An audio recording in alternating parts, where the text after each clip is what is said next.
So goodbye, engine module, and thank you. So that's happened because there's no... oh, you can just about see it separating now. And the ship is now being controlled from this point. You can see it's now separated. That engine module is actually going to follow us all the way around, which I'm a little bit worried about because we might end up just flying back into it. Let's hope that doesn't happen. Anyway, so you can now see the ship a little bit more clearly. Basically, you've got your retro engines here. Oh, I've put little wings on as well because I thought that might help. We're going to fire these until these are spent, and then we're going to detach. And then we're one more thing before we go. You'll notice there's actually a number of engines. These engines on the outside, when they're spent, we're going to detach those. They're going to fly off. These engines are actually fueling these inner engines. So then these inner engines will fire. Then they'll be spent, and then we detach the whole ruddy thing. Now I'm just going to check one last check. That my you can see here, by the way, these orange things on the left, they're the various stages. I'm just going to check that they are all in the right order. They seem to be. What's all this then? It's not in the right order. Okay, that's fine. Sorry, do bear with me. That's our detach. So when we do that, yeah, I think that's us. Now you'll see here we've got 23 minutes until we're at the next, well, till we're going over Jeb's head again. Luckily for you, we don't actually have to wait 23 minutes. In fact, I'm just going to use a little mod here to set an alarm. Yeah, let's do it 1 minute. Why not?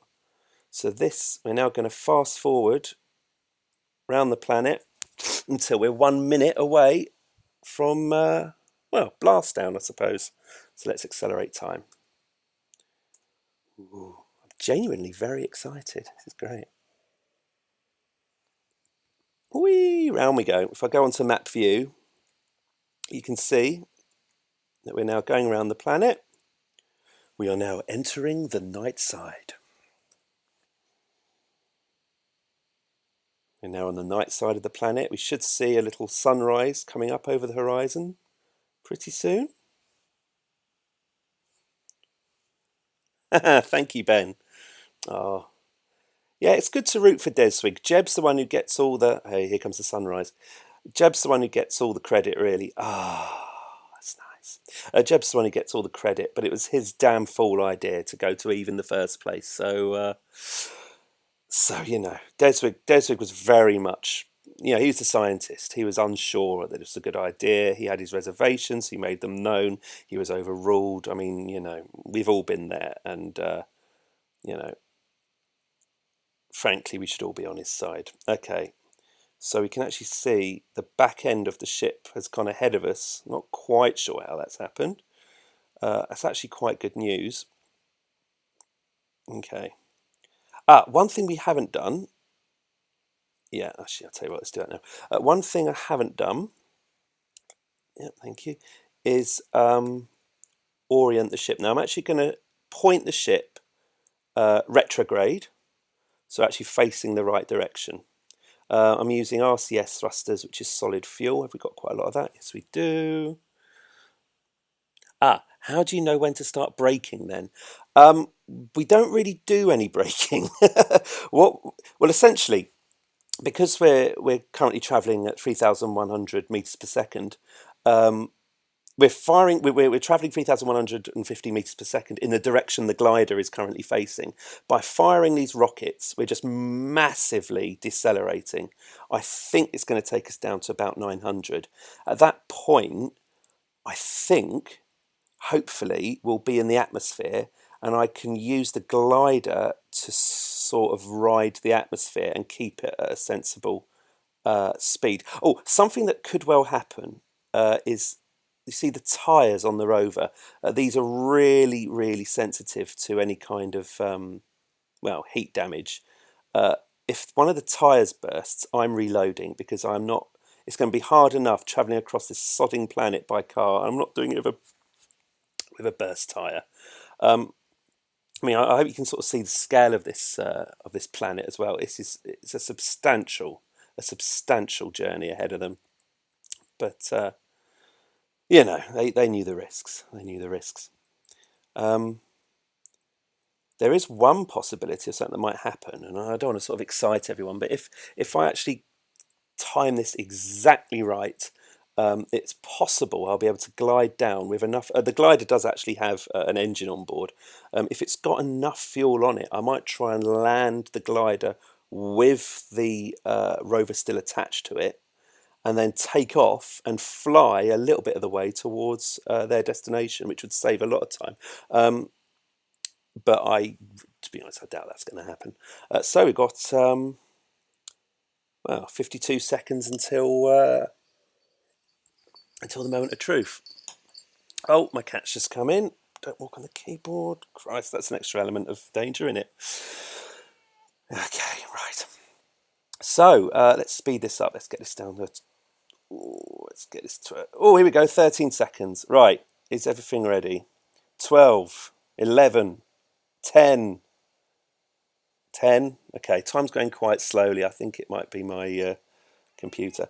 8, 7, 6, 5, 4, 3, 2, 1. Ignition. Woohoo! Right. So you can see here the speed of the orbit readout is now currently plummeting. That's the computer changing the angle as it now realises we're coming in for a landing.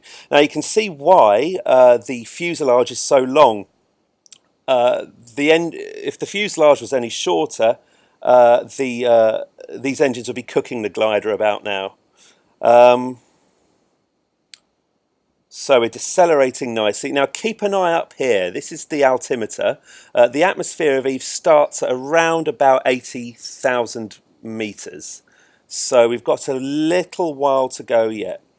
But essentially we are down to 2,700 meters per second. Things are looking good, but please do bear in mind we're not even in the atmosphere yet. Things can still go horribly, horribly wrong. This island or this peninsula we're heading towards, that is where Jeb and Deswig currently are. So this is where we're aiming for. Okay. I'm using the controls to try and get the glider in a nice glidey orientation. Now we're about to lose our first lot of engines here. I don't know if you can see on the left here, this is the fuel. When these engines have run out, I'm going to jettison our outer engines, and it will be the job of our remaining engines to slow us down. We're about to pass 2,000 meters per second, so we've already lost 1,000. Jettison the engines now. I've just realised. That was close. There go the engines. I've just realised I put wings on the engines that have just gone into space. So we will be doing this without any wings on the engine. It's far too late to change that now. Okay, that's a worry. All right, okay. So we're on. Well, we're just reached 100,000 meters altitude. We're dropping like a stone. Speed-wise, we're down to 1,600 meters per second and decelerating rapidly. In fact, we are nearly out of fuel on this bit as well. Did I set these engines off too high? Well, let's find out. Okay. We're now at 90,000 meters. And we should be entering the atmosphere soon. It will be pretty obvious when that's happened, because things will start getting hot. We're down to 12,000 meters per second. Still no sign of the landing site. We might have to... okay. We're starting to list. This isn't good. Basically, we want to be pointing at the retrograde marker on the nav ball. This might be... Oh, Christ. This might be... They don't say that on the SpaceX broadcasts, do they? Right, we are now down to under 1,000 meters per second, and we're now entering the atmosphere. Here we go. Here's where it gets exciting. We're down to 800 meters per second, and we're about to lose our engines. This is definitely plummeting. Okay, we're about to lose the engines now. Well, there we go. Let's jettison the engines. Thank you. And now let's jettison. Woo! We're free! We are now officially a glider. Oh, God, don't hit me. Oh, no! Okay, that's not good. That's not good. We have been... It didn't look like it did any damage, did it? But we are spinning out of control. Okay. Okay, let's not panic. Okay. I am... Okay. Oh, we have control. We have control. Okay. Oh, God. Okay, this is... Sorry. Okay, we're now entering the atmosphere.